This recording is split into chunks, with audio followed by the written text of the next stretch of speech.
Anda bisa bayangkan, imamnya ketua KPU dan memimpin doa buat kita semua. Ini merupakan tanda insya Allah 2024 ini adalah pemilu terbaik yang pernah ada. Amin ya Bapak. Dengan mengatakan bahwa kita harus menyembelih sifat-sifat kebinatangan yang ada dalam jiwa-jiwa manusia. Ari Sugan teu keur nyaritakeun batur, si Horeng keur nyaritakeun diri sorangan anjing. Ya tapi apalah daya, otak nggak bisa ngontrol kehendak Joni yang brutal. Akhirnya ya otak atik aturan, bukan buat kepentingan rakyat tapi buat kepentingan si Joni yang brutal.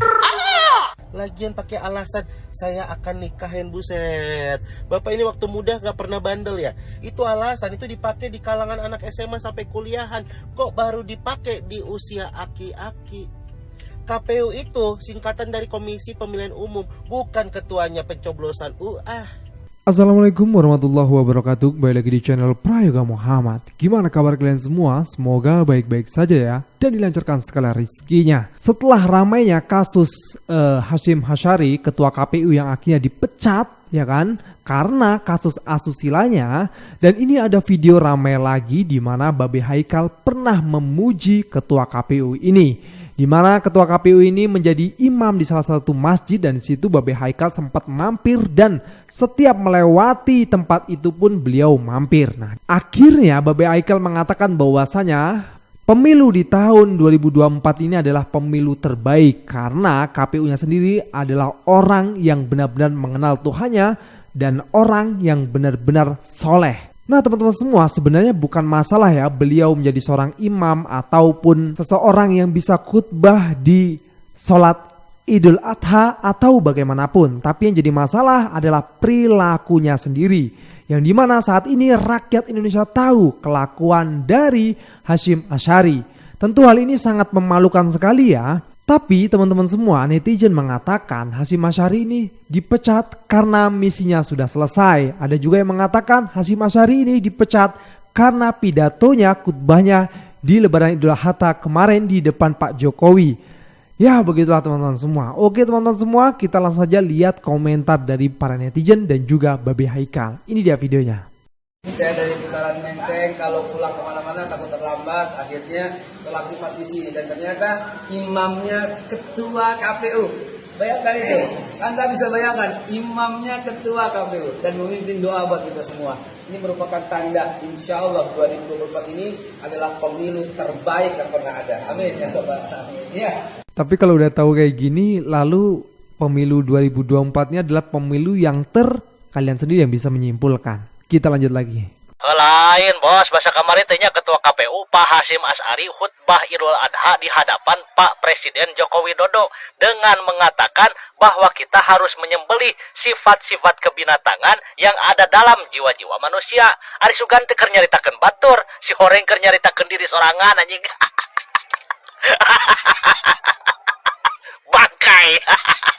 Kata dia ternyata menceritakan diri sendiri gitu ya dalam khutbahnya. Ya benar juga sih ya.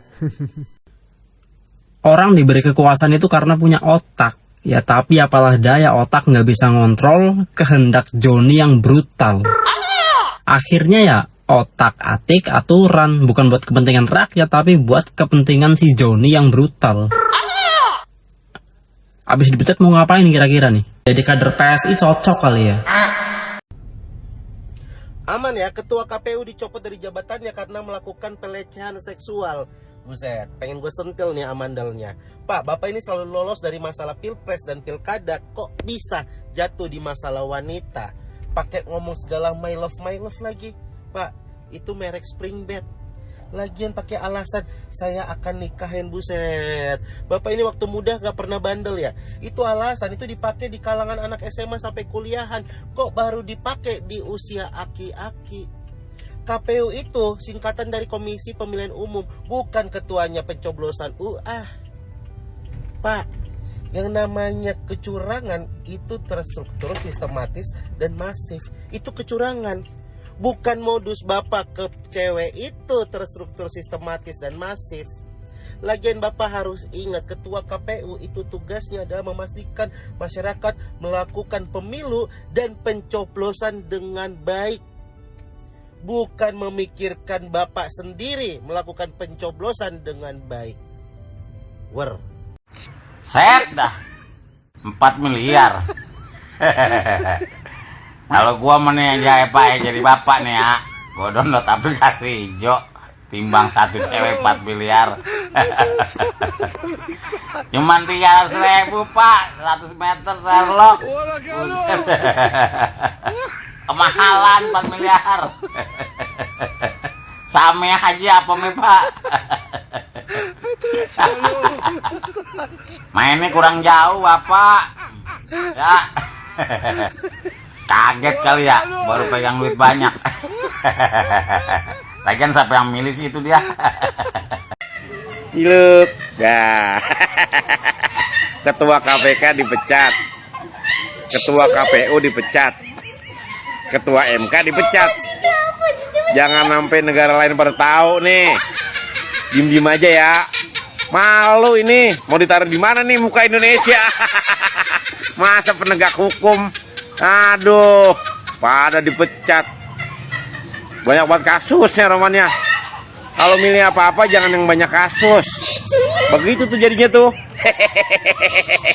Dari peristiwa yang disampaikan oleh Bang Tutu tadi, bahwa untuk perkara Asnaini ya, wanita emas itu ada 3 aspek yang sangat luar biasa, sehingga sebenarnya DKPP seharusnya sudah memberhentikan dia jauh hari ya, tidak menunggu khotbah ibadah haji dulu begitu ya, karena satu memang dia menggunakan pendekatan kekuasaan untuk mendapatkan keuntungan atau hasrat pribadi.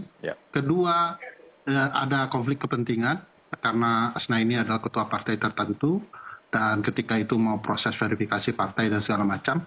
Dan ketiga, menerima gratifikasi karena tiket dalam perjalanan Jakarta-Jogja itu ditraktir oleh wanita emas.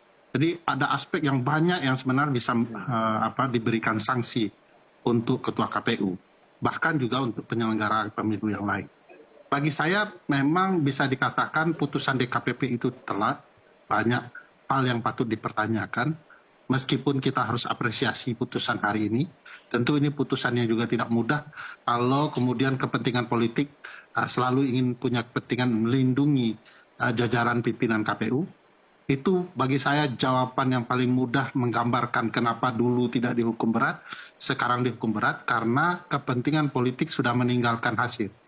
Waktu kepentingan politik menginginkan orang yang mampu melakukan berbagai motif curang untuk dipertahankan, maka apapun kesalahan dia dibiarkan, gitu ya, dilindungi. Nah hari ini kepentingan politiknya selesai, dan selesailah sejarah Hasyim Asy'ari memimpin KPU. Dan bagi saya, sekali lagi ini bukan sesuatu yang mengejutkan dalam siklus kerumitan demokrasi kepemiluan kita. Ya begitulah ya, benar kata netizen ya. Sudah nggak guna, buang aja gitu. Misi sudah selesai, buang aja gitu. Lalu bagaimana menurut Bung Rocky Gerung ya? Kita lihat videonya. Ya, urgensinya itu didahulukan karena ketika ada problem etik itu seharusnya diperiksa pada waktu itu dan dinyatakan apa Hasyim Asy'ari ini bersalah apa tidak bersalah tuh. Tetapi keadaan politik seringkali mendikte dengan cara lain, karena itu netizen menganggap ya karena udah selesai kan, tugasnya udah selesai, mission accomplished, maka udah boleh dilepas tuh kan, nggak mungkin ditahan juga kasus ini kan. Padahal kasus ini dari awal udah bisa dinyatakan kejahatan, sehingga sebelum Hasyim Asy'ari ini menyelesaikan tugas sebagai KPU dia udah dipecat duluan kan, mesti begitu logikanya tuh. Apalagi kalau ini menyangkut hubungan relasi yang timpang antara Hasyim Asy'ari sebagai bos dan kliennya ini yang adalah perempuan bawahan dia kan. Di situ kan ada relasi kuasa di situ. Betul. Ya betul sekali ya apa yang dikatakan oleh Bung Rocky Gerung. Harusnya memang Hasyim Asy'ari ini sebelum keputusan Pilpres kemarin udah dipecat duluan, karena kan itu udah rame banget tuh ya, netizen udah ngomongin sama yang wanita emas itu ya. Dan malah justru sekarang setelah semuanya sudah selesai baru dipecat. Salam logika. Guys, memang benar-benar ya pemain catur ulung ini bukan lawan kaleng-kaleng. Kali ini pemain catur ulung tersebut melawan si KKPU. Berbagai serangan yang ditujukan untuk si KKPU, mulai dari pelanggaran kode etik, pelanggaran pelaksanaan pemilu, tetap tidak bisa menumbangkan si KKPU. Si KKPU tetap berdiri kokoh karena selama ini si pemain catur ulung ada di pihaknya. Si pemain catur ulung tentu saja masih memerlukan tenaga si KKPU untuk meloloskan anaknya menjadi penerus si pemain catur ulung ini. Namun guys, akhirnya si KKPU pun bisa tumbang. Dan alasan tumbangnya si KKPU ini adalah pelanggaran asusila. Sekali lagi, pelanggaran asusila. Benarkah alasan itu yang membuat si KKPU tumbang? Bukankah laporan asusila terhadap si KKPU ini dari dulu? Kenapa baru sekarang dikeluarkan? Menurut pengamatan gua, ini guys, kronologinya si KKPU disingkirkan sama si pemain catur ulung. Nih, ini kronologisnya. Tanggal 17 Juni kemarin, si KKPU ini menceramahi si pemain catur ulung agar menyembelih sifat kebinatangan yang ada dalam dirinya. Nah, pada tanggal 3 Juli, baru si KKPU ini dipecat dengan alasan pelanggaran asusila. Inilah akibat main-main dengan si pemain catur ulung. Halo Bapak Presiden Jokowi. Ketua KPU dipecat oleh DKPP atas dasar katanya melakukan paksaan hubungan intim dengan si pengadu si wanita yang dari Belanda. Pertanyaannya, sebelum Bapak Jokowi menandatangani Kepres, mohon dicek temuan fakta persidangan. Benar nggak, ini pertanyaannya bukan tuduhan, benar nggak si pengadu itu pernah ngechat, pernah WA Ketua KPU meminta agar diperiksa apakah Ketua KPU itu mengidap penyakit kelamin tertentu yang hanya ada di Asia? Kalau ada chat dari seorang wanita seperti itu kepada seorang laki, pertanyaan, apakah itu hubungan intim dipaksakan atau mau sama mau? Ya. Yang kedua, benar nggak selama persidangan DKPP si cewek itu ngotot tidak boleh dipublikasikan identitasnya? Tapi setelah dia menang, sekarang sudah viral di mana-mana, dia nongol di mana-mana. Pak Jokowi, hati-hati, jangan sembarang tanda tangani Kepres. Cek dulu. Hotman 911. Emang agak lain Bang Hotman ini ya. Kok malah ngeributin yang ini gitu loh. Ya sudahlah, itu sudah terbukti dan Hasyim Asy'ari juga sudah dipecat gitu ya. Dan netizen kompak mengatakan mission complete, baru dipecat. Kenapa nggak dari dulu gitu kan? Ya inilah yang terjadi teman-teman semua. Menurut kalian bagaimana? Jangan lupa untuk komentar dan kritikan kalian di bawah ini. Jangan lupa juga untuk like, subscribe channel ini. Sekian dari gua Prayoga Muhammad. Wassalamualaikum warahmatullahi wabarakatuh.